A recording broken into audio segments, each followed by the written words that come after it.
मंत्री झालात पण ठाणे जिल्हा पालकमंत्री व्हावं अशी देखील एक इच्छा आहे। ठाणे जिल्हा पालकमंत्रीपदी आपली इच्छा आहे का?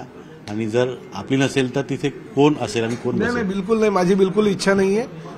पालकमंत्री या राज्यामध्ये कुठल्याही जिल्ह्याचं मला दिलं तरी चालेल, नाही दिलं तरी मला चालेल। मला परिवहन सेवेसारखं महत्त्वाचं खातं दिलं माझ्या पक्षानं, त्यामुळे मी त्यात समाधानी आहे। आणि दुसरं असं आहे की ठाणे जिल्ह्याचा जर तुम्ही विचार केला तर ठाणे जिल्ह्याचा पालकमंत्रीपद हे एकनाथ शिंदे साहेबांकडेच असायला पाहिजे, ह्या मताचा मी आहे।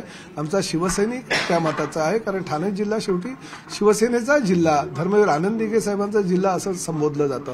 आणि तुम्ही जर गेल्या अनेक वर्षाचा पालकमंत्रीपदाचा कार्यकाळ शिंदे साहेबांचा बघितला तर ठाणे जिल्ह्याला जास्तीत जास्त सुविधा मिळाल्या, ठाणे जिल्ह्याला जास्तीत जास्त निधी मिळाला, ठाणे जिल्ह्याला जास्तीत जास्त इन्फ्रास्ट्रक्चरमध्ये प्राधान्य मिळालं आणि ते फक्त शिंदे साहेबांच्या कार्यकाळात मिळालं। त्यामुळे ते जरी तयार नसेल तरी मला त्यांच्याकडे मागणी असेल की त्यांनी ठाणे जिल्ह्याचा पालकत्व स्वीकारावा।